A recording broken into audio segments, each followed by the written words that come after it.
Poor virgin Maid fell asleep in a billionaire's bed. Then this happened. Part 3. They thought they'd survive the worst. They were wrong.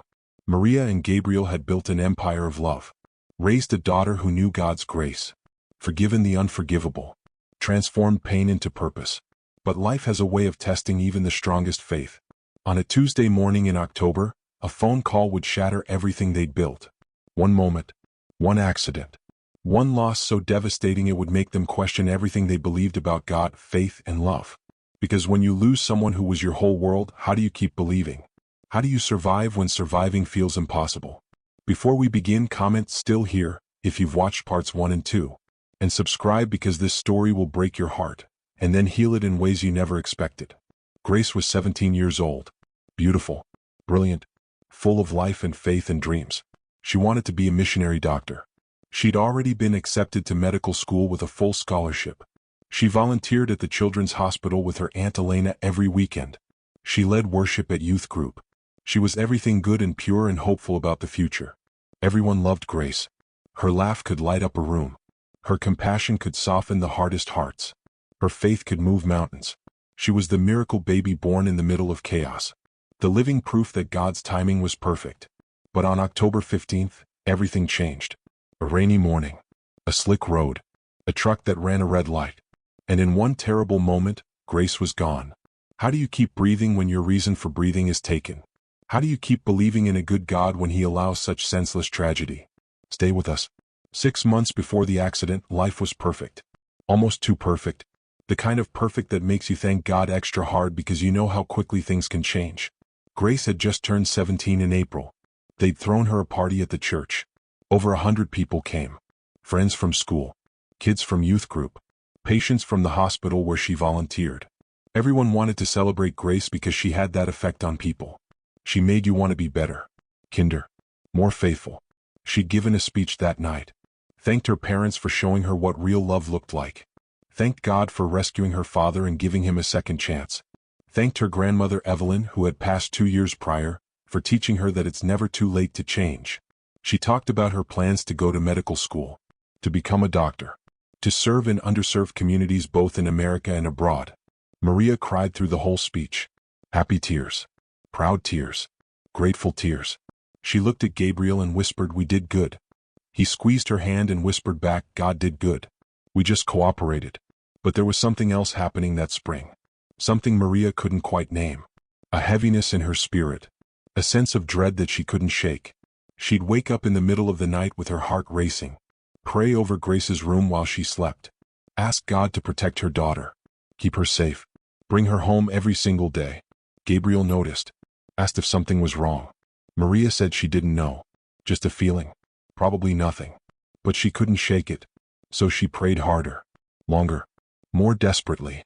Like somehow her prayers could build a wall between her daughter and whatever darkness she felt approaching. Elena noticed too. She'd been closer to Grace than anyone. They talked on the phone every night. Grace told Elena everything. Her dreams. Her fears. Her crushes. Her questions about faith and calling and purpose. Elena was more like an older sister than an aunt. And she saw the light in Grace. The pure, undiluted light that came from someone who truly knew God. One Saturday in September, Elena and Grace were having lunch after their hospital shift. Grace seemed quieter than usual. More thoughtful. Elena asked what was on her mind. Grace stirred her soup slowly. Then said something that would haunt Elena for months afterward. "I've been thinking about heaven a lot lately," Grace said. "What it's like. Whether Grandma Evelyn is happy now. Whether she's finally at peace." Elena frowned. "That's kind of heavy for a Saturday afternoon. You okay?" Grace smiled. "Yeah, I'm fine. I've just been feeling like God is preparing me for something. I don't know what, but something big. Something that's going to require more faith than I've ever needed before." Elena reached across the table. Squeezed Grace's hand. "Whatever it is, you'll handle it. You're the strongest person I know." Grace shook her head. "I'm not strong, Aunt Elena. I'm just held by someone who is." They finished lunch. Talked about lighter things. Made plans for next weekend. Elena dropped Grace off at home. Watched her walk up the driveway, backpack slung over one shoulder, waving goodbye. Elena waved back. Had no idea it would be the last normal conversation they'd ever have. The next few weeks were routine. Grace went to school. Studied for her SATs. led worship on Wednesday nights, volunteered on weekends, hung out with friends, laughed, lived. Maria's sense of dread didn't go away, but she tried to ignore it, tried to trust God, tried to believe that her anxiety was just anxiety, not a warning, not a premonition, just her brain playing tricks on her. Gabriel threw himself into work. The nonprofit was expanding. They'd just broken ground on their 50th home. 50 families who now had safe, stable housing because Gabriel had chosen to use his wealth for good instead of just accumulating more. He was proud of that, grateful for it, humbled by it. They had dinner together every night. The three of them. Maria, Gabriel, and Grace. They talked about their days, prayed together, laughed at Grace's stories about the kids at the hospital, marveled at how good life was, how blessed they were, how faithful God had been. On October 14th, the night before everything changed, they had spaghetti for dinner. Grace's favorite. She talked about a little boy at the hospital who'd been diagnosed with leukemia, only 6 years old. She'd sat with him for an hour that day, read him stories, prayed with him, made him laugh despite the tubes and machines. He also met another teenage boy there, same condition. I want to help kids like him, Grace said. Her eyes were bright with passion. I want to be the kind of doctor who doesn't just treat bodies but treats souls, who reminds kids that they're more than their diagnosis, that God has a plan for them. You will be, Gabriel said. His voice was thick with emotion. You're going to change the world, sweetheart. Grace smiled. I just want to change one life at a time. That's enough. After dinner, Grace hugged both of them extra long. Maria noticed, held on a little tighter. Grace pulled back and looked at her mom. I love you, she said. So much. Thank you for everything. For showing me what faith looks like. For never giving up. For choosing love every single day. Maria's eyes filled with tears. Grace laughed. Mom, I'm just going upstairs to do homework. You're so dramatic. But she hugged her mom again anyway. Then hugged her dad. Then went upstairs. Maria watched her go. That sense of dread was back. Stronger than ever. She almost called Grace back downstairs. Almost insisted she stay home from school tomorrow. Almost wrapped her in blankets and never let her leave. But she didn't. Because you can't live your life in fear. You can't cage the people you love just because you're scared of losing them. So Maria went to bed. Prayed over Grace one more time. Asked God to protect her. To keep her safe. To bring her home. And she fell asleep believing he would. October 15th started like any other Tuesday. Gray skies. Light rain. Cool autumn air. Maria woke at 5:30. Made coffee. Read her Bible on the porch while the world slowly woke up around her. She prayed. Thanked God for another day. For her family. For the life they'd built. Grace came downstairs at 6:15. Already dressed. Hair in a ponytail. Backpack ready. She grabbed a granola bar and an apple. Kissed her mom on the cheek.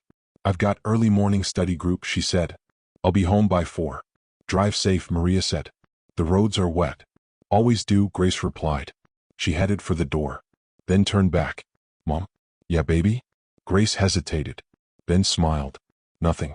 Just, I love you. I love you too, Maria said. And Grace left. Maria watched through the window as her daughter got into the used Honda they'd bought her for her 16th birthday. Watched her pull out of the driveway. Watched her disappear around the corner. Maria's chest tightened. That feeling was back. Stronger than ever. She almost ran after her. Almost called her phone and told her to come back. But she didn't. Because she'd felt this way for months. And nothing had happened. Grace was fine. She was always fine. So Maria went inside. Woke Gabriel up. Made breakfast. Started her day. Pushed down the anxiety that threatened to consume her. Told herself she was being ridiculous. That everything was fine. That Grace would be home by 4. When Grace's study group finished, she texted her best friend Lily. Then got in her car to drive to school. It was still raining. Not hard. Just steady. The kind of rain that makes roads slick and visibility poor. Grace was a careful driver. She always stopped at yellow lights. Always checked her mirrors. Always followed the rules. She pulled up to the intersection of Oak and Maple. The light was green. She proceeded through. She didn't see the delivery truck that ran the red light from the other direction. Didn't see it until it was too late. The driver had been looking at his GPS. Just for a second. Just long enough to miss the light change. The impact was catastrophic. Grace's small Honda didn't stand a chance against the 2-ton truck. The car crumpled like paper. Glass shattered. Metal twisted. The sound echoed through the quiet morning like thunder. Witnesses called 911 immediately. Paramedics arrived within minutes. They worked frantically, tried everything. But Grace's injuries were too severe. She died on impact. Instantly. Painlessly, they would later tell her parents. She didn't suffer. She didn't feel anything. She was just gone. At 8:07 a.m., a police officer knocked on the Hale family's door. Gabriel answered. Saw the uniform. Saw the expression on the officer's face. "Mr. Hale?" The officer said gently. "May I come in?" Gabriel couldn't speak. Couldn't move. Maria appeared behind him. Saw the officer. Saw her husband's face. And she knew. "No," she whispered. "No. Please God. No." The officer stepped inside. Asked them to sit down. But they couldn't sit. Couldn't breathe. Couldn't do anything but stand there while their world ended. "I'm so sorry," the officer said. "There was an accident this morning. Your daughter Grace. She didn't survive." The scream that came out of Maria wasn't human. It was raw. The sound of a soul being ripped apart. She collapsed. Just dropped to the floor like someone had cut her strings. Gabriel caught her. Held her. But he was shaking so hard he could barely stand himself. "No," Maria kept saying. "No. Not Grace. Not my baby. Please. God. Please. Not her. Take me. Take me instead. Please." But God didn't take her. He'd taken Grace. Their beautiful, faithful, perfect daughter. The miracle baby. The light of their lives. The proof that God's plans were good. She was gone. And nothing would ever be the same again. If you're crying right now, you're not alone. Comment, "praying for strength," and let's lift each other up. Because this story is about to show us what real faith looks like in the darkest valley. Also do subscribe and hit the like button. The hospital let them see her. Maria insisted. She had to see her baby. Had to hold her one more time. Gabriel tried to prepare her. Told her it might be traumatic. But Maria didn't care. She needed to see Grace. Needed to tell her goodbye. They brought them to a quiet room. Grace laid still, covered with a white sheet. Her face was peaceful. Unmarked. She looked like she was sleeping. Maria ran to her. Pulled the sheet back. Grabbed her daughter's hand. "Baby," Maria sobbed. "Wake up. Please wake up. Mommy's here. Please. Grace. Please." But Grace didn't wake up. She never would again. Maria collapsed over her daughter's body. Wailing. Screaming. Begging God to bring her back. Promising anything. Everything. Just please. Please bring her back. Gabriel stood frozen. He couldn't touch Grace. Couldn't move. Couldn't process what he was seeing. This wasn't real. This couldn't be real. Grace was supposed to go to medical school. Supposed to get married. Supposed to give them grandchildren. Supposed to change the world. She was only 17. 17. Maria wouldn't let go of Grace. Wouldn't stop screaming. They had to pull her away. Had to give her something to calm her down. Gabriel held his wife while she sobbed and broke into pieces that would never fully come back together. Elena arrived at the hospital 30 minutes later. Someone had called her. She ran through the doors. Found Gabriel and Maria in a private waiting room. Gabriel was just empty, staring at nothing. Elena dropped to her knees in front of them. What happened? She already knew. But she needed to hear it. "Grace is gone," Gabriel said. His voice was flat. Emotionless. Shock had shut down everything inside him. There was an accident. She died instantly. Elena covered her mouth. Tears streamed down her face. "No. No. Not Grace. Not." She couldn't finish. Couldn't breathe. Grace was her baby. Her niece. Her best friend. The little girl she'd watched grow into an incredible young woman. She couldn't be gone. She couldn't. They sat in that room for hours. Not speaking. Just existing in a nightmare they couldn't wake up from. Friends started arriving. Ruth came. Carlos came. People from church came. But there was nothing anyone could say. Nothing anyone could do. Grace was gone. And no amount of sympathy or prayer or support would bring her back. The funeral was scheduled for Saturday. 4 days away. 4 days of planning and crying and moving through a world that felt surreal. Maria couldn't function. Couldn't eat. Couldn't sleep. Couldn't do anything but lie in Grace's bed and cry. Gabriel went through the motions. Made arrangements. Called people. Signed papers. But inside he was dead too. They both died on that road with their daughter. The night before the funeral, Elena came over. Found Maria in Grace's room. Surrounded by pictures and memories and all the things that proved Grace had existed. That she'd been real. That she'd mattered. "I can't do this," Maria whispered. "I can't bury my baby. I can't, Elena. I can't." Elena sat beside her, held her. I know, but you have to. For Grace. She deserves a proper goodbye. She deserves to be alive, Maria said bitterly. She deserves to be downstairs laughing and eating and planning her future. Not in a casket. Elena had no answer. Because Maria was right. Grace did deserve to be alive. The world needed her. But the world didn't always make sense. Bad things happened to good people. And all the faith in the world couldn't change that. Where is God? Maria asked suddenly. Her voice was sharp. Angry. Where was he when that truck ran the light? Where was he when my baby needed him? I prayed every single day. Every single night. I begged him to protect her. And he didn't. He let her die. So where is he? Elena didn't know what to say. She was asking herself the same questions. She'd been a believer her whole life. Had seen miracles. Had experienced God's faithfulness. But this felt like abandonment. Like betrayal.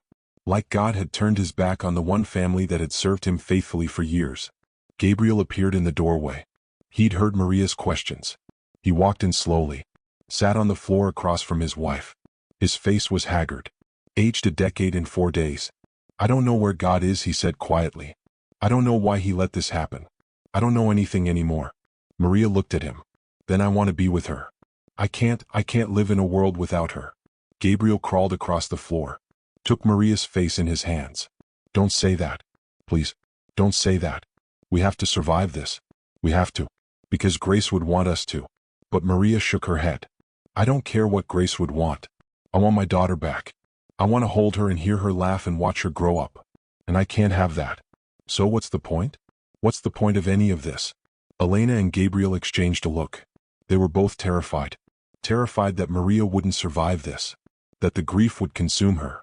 That they'd lose her too. And Gabriel realized in that moment that he had to be strong. Even though he was shattered. He had to hold them together. Because if he fell apart, they all would. Saturday came too quickly. The church was packed. Over 500 people showed up. Students from Grace's school. Kids from youth group. Patients from the hospital. People whose lives Grace had touched in her 17 years. The casket was white. Covered in flowers. Closed because the family couldn't bear to see her lying there. Gabriel stood at the pulpit. He'd insisted on speaking. Maria had begged him not to. Said it would be too hard. But Gabriel needed to. Needed to honor his daughter. Needed to say the words even if they destroyed him. He stood there for a long moment. Looking out at all those faces. All those tears. All that grief. And he didn't know if he could do it. Didn't know if he could speak without screaming. But then he felt something. A hand on his shoulder. Gentle. Warm. Real. He turned. No one was there. But he'd felt it. And somehow he knew. Grace was telling him he could do this. That he had to. He cleared his throat. Looked down at his notes. Then crumpled them up. He couldn't read from notes. He had to speak from his broken heart. Grace was, he stopped. Started again. Grace is the best thing that ever happened to me. People think it was money or success or building a company. But it wasn't. It was her. My daughter. The miracle baby born in the middle of chaos. The child who taught me how to love. How to laugh. How to be human. His voice cracked. People in the congregation started crying harder. Gabriel pushed through. Grace loved God with everything in her. She wasn't perfect. She had doubts sometimes. Questions. Fears. But she always came back to faith. Always trusted that God had a plan. Always believed that love was stronger than hate. That hope was stronger than despair. That light was stronger than darkness. He paused. Wiped his eyes. Took a shaky breath. And right now I'm struggling to believe any of that. Right now I'm angry at God. I'm confused. I'm broken. I don't understand why he would take someone so pure. So good. So needed. I've been asking him why. Demanding answers. Screaming at heaven. But all I hear is silence. The church was dead silent. No one moved. Gabriel continued. But then I remember something Grace told me a few years ago. We were talking about suffering. About why bad things happen. And she said, Dad, maybe we don't get answers because we're asking the wrong questions. Maybe instead of asking why, we should be asking what now. What do we do with the pain? How do we honor the people we've lost? How do we keep living when living feels impossible? Gabriel's voice broke completely. He sobbed openly. Maria stood from her seat. Walked to the pulpit. Stood beside her husband. Took his hand. Together they faced the congregation. Together they held each other up. Maria spoke next. Her voice was barely a whisper. But in that silent church everyone heard. I don't have answers either. I don't know how to survive this. I don't know how to keep breathing. I don't know how to trust God when He let my baby. She couldn't say it. But I know Grace would want us to try. She would want us to keep believing, keep hoping, keep loving, even when it hurts, especially when it hurts. She looked at Gabriel, then back at the crowd. So that's what we're going to do. We're going to honor Grace by choosing faith even when it's hard, by choosing love even when we're broken, by choosing hope even when everything feels hopeless. Not because it's easy, but because that's what she would do. They stood there together, husband and wife, two people who'd survived so much. But this was the ultimate. This was the valley of the shadow of death. And they didn't know if they'd make it through. But they were going to try. For Grace. The burial was private. Just family. Maria broke down completely when they lowered the casket. Screamed Grace's name. Tried to throw herself into the grave. Gabriel and Elena had to physically hold her. Had to pull her back. Had to hold her while she fought and sobbed and shattered into a million pieces. That night back at home the house felt empty. Grace's absence was everywhere. Her room. Her pictures. Her shoes by the door. Her jacket on the hook. All the little pieces of her that proved she'd existed. But she was gone. And the silence was deafening. Maria sat in the living room, staring at nothing. Gabriel sat beside her. They didn't speak, didn't touch, just sat in their separate grief. Elena had gone home, promised to come back tomorrow. But Maria and Gabriel were alone. Alone with their pain. Alone with their questions. Alone with a God who felt very far away. Around midnight, Gabriel finally spoke. I think my faith is broken. I think losing Grace broke it beyond repair. Maria didn't respond, just kept staring. Then quietly, mine too. They sat in that truth, let it settle around them. Their faith, the thing that had sustained them through everything, was broken. Maybe beyond repair. Maybe forever. Weeks passed. Then months. Christmas came and went. Grace's 18th birthday came and went. The new year came. But nothing changed. Maria and Gabriel went through the motions of living. But they weren't really lively. Maria stopped going to church. Stopped praying. Stopped reading her Bible. Gabriel kept going. More out of habit than faith. He'd sit in the pew and feel nothing. The worship songs that used to move him felt empty. The sermons that used to challenge him felt irrelevant. How could anyone talk about God's goodness when God had allowed such evil? Elena tried to help. Came over every day. Brought food. Sat with them. But even she was struggling. She'd always been the strong one. The faithful one. But Grace's death had shaken her too. She found herself questioning everything. Was God even real? Did prayer actually work? Was faith just wishful thinking? One day in February, 4 months after Grace died, Elena found Maria in Grace's room again. She did that often. Spent hours in there.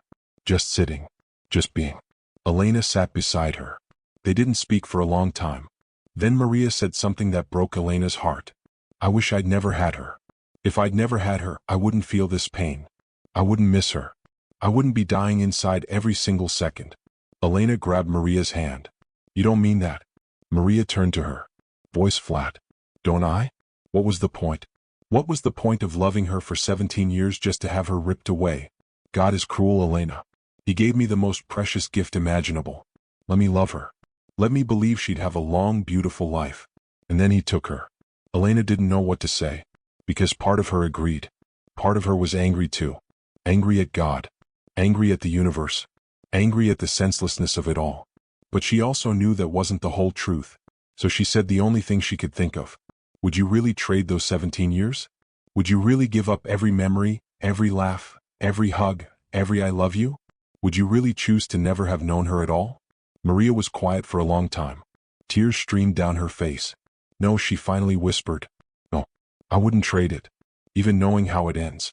Even knowing the pain. I wouldn't trade a single second with her. Elena squeezed her hand.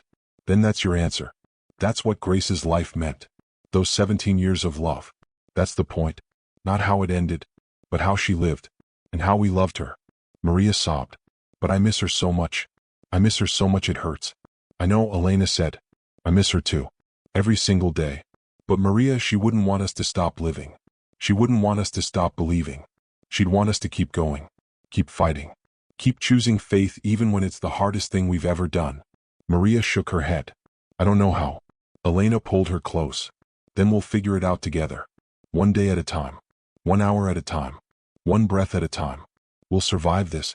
Because we have to. Because Grace's life deserves to mean something. And it won't if we give up. That conversation marked a turning point. Slowly, painfully, Maria started engaging with life again. She started cooking again. Started leaving the house. Started answering her phone. She wasn't okay. Not even close. But she was surviving. And some days that was enough. Gabriel was slower to heal. He threw himself back into work. The nonprofit. Building homes. Helping families. But it all felt empty. He was doing the motions. But his heart wasn't in it. He felt like an actor playing the part of Gabriel Hale. But the real Gabriel had left with Grace. One Saturday in March, Carlos from the construction crew confronted him. They were on a job site. Gabriel was working mechanically. No passion. No joy. Just going through the motions. Carlos pulled him aside. "Brother, you're not okay." Gabriel shrugged. "I'm fine." "No, you're not. You haven't been fine since Grace died. And that's understandable. But you're shutting down. Shutting everyone out. Including God." Gabriel's jaw tightened. "God shut me out first." "Did he?" Carlos asked gently. "Or are you so angry you can't hear him anymore?" Gabriel wanted to argue. But he couldn't. Because Carlos was right. He was so consumed by anger and grief that he'd closed himself off completely. Built walls so high even God couldn't get through. So he'd been praying. But not really. He'd been going to church. But not really. He'd been present. But not really. "I don't know how to let him back in," Gabriel admitted. "I don't know how to trust him again."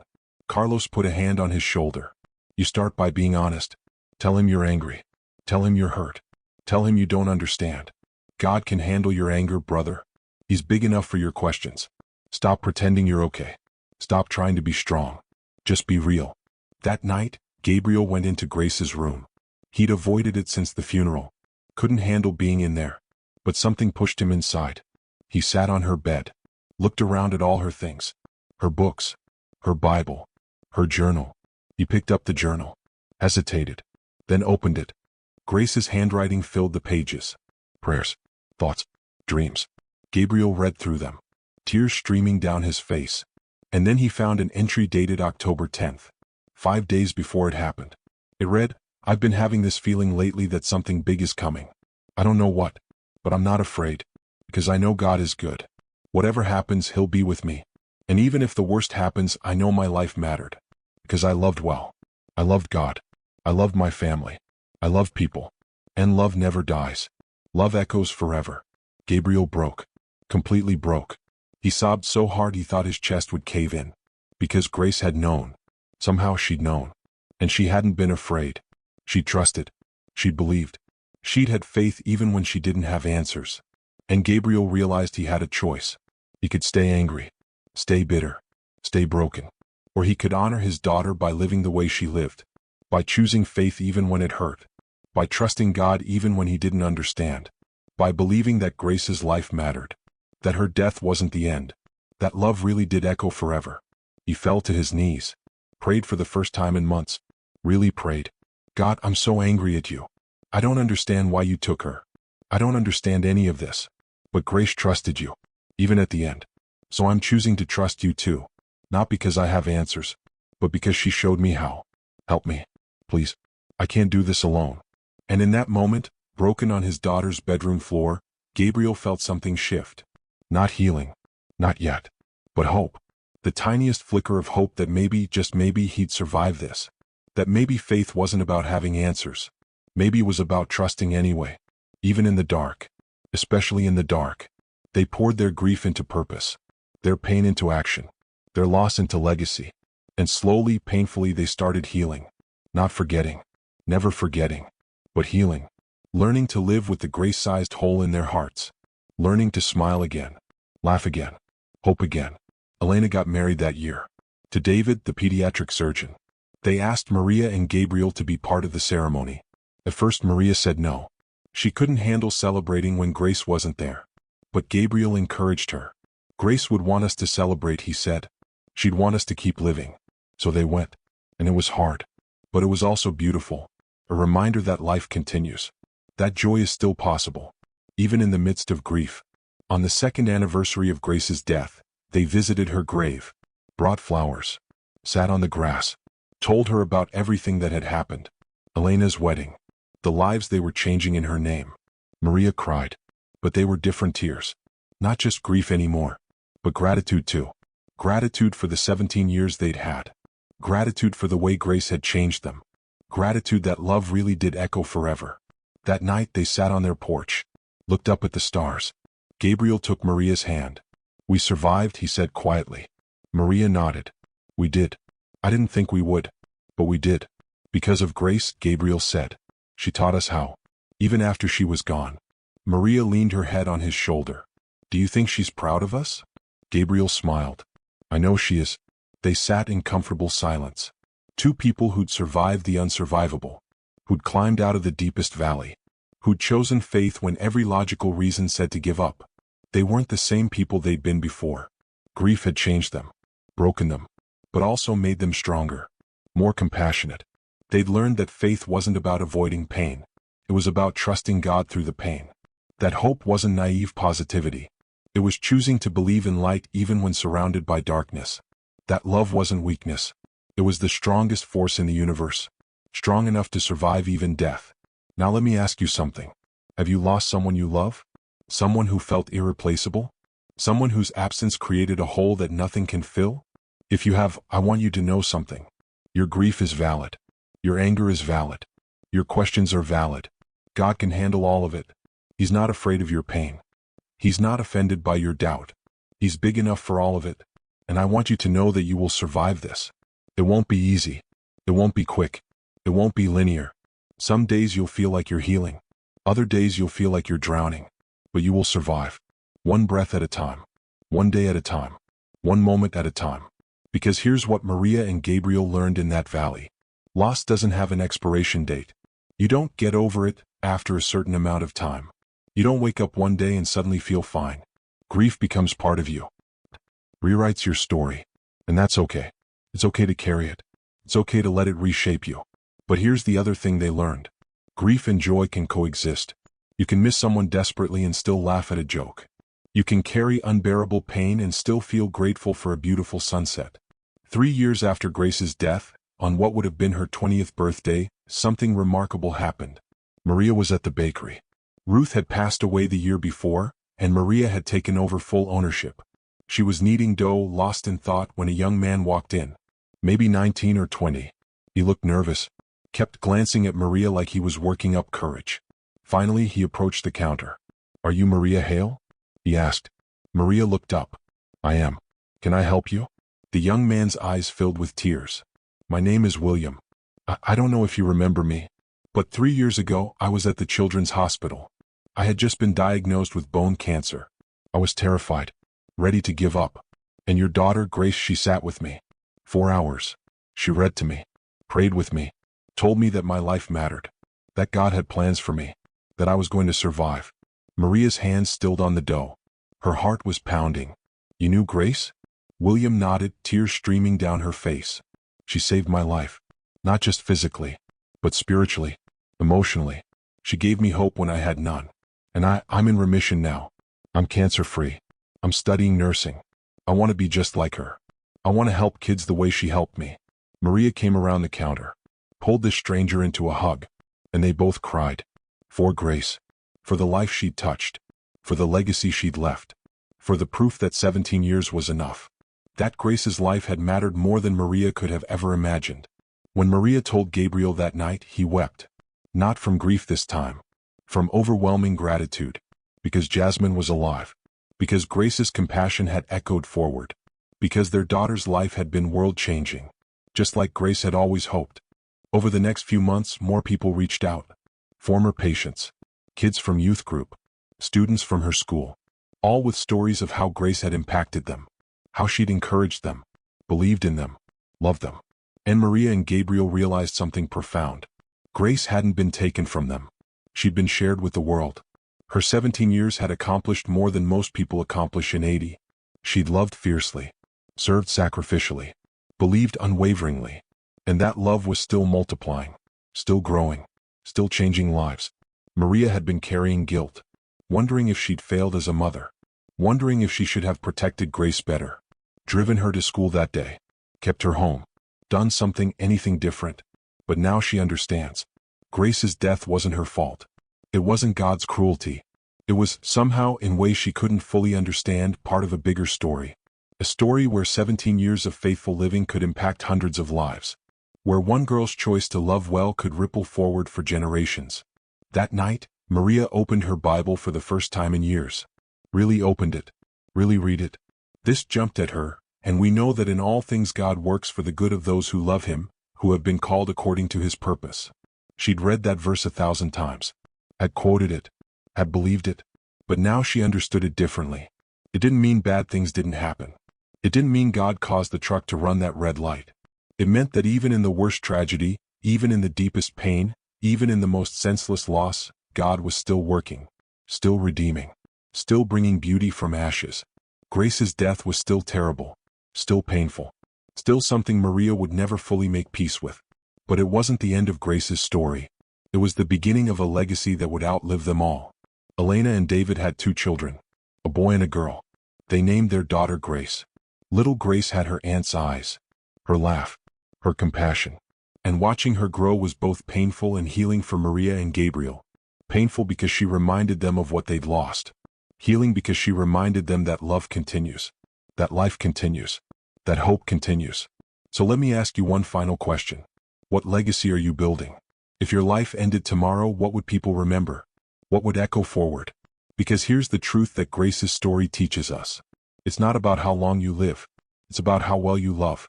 It's not about what you accumulate. It's about who you impact. It's not about avoiding suffering. It's about trusting God through it. You have today, this moment, this breath. What will you do with it? Who will you love? How will you serve? What will you believe? Don't wait for tragedy to teach you what matters. Don't wait for loss to show you what's eternal. Choose now. Choose faith. Choose love. Choose hope. Choose to live in a way that echoes forever. If this story has challenged you, if it's changed something inside you, then share it. Let Grace's legacy continue. Let her life prove that 17 years of faithful living can impact millions. Comment below and tell us, how are you going to love better? Serve more? We want to know. Because your choices today will ripple forward. Subscribe to this channel for more stories that will challenge your faith, break your heart, and remind you what it means to be fully alive. Stories that prove God is still working, still bringing beauty from ashes. And your story isn't over either. Whatever you're facing, whatever pain you're carrying, whatever questions you're asking, there's still more to come. Don't give up. Keep believing. Keep trusting. Keep loving. We'll see you in the next story. Until then, hold tight to faith. Hold tight to hope. Hold tight to love. Because these 3 remain. And the greatest of these is love. God bless you.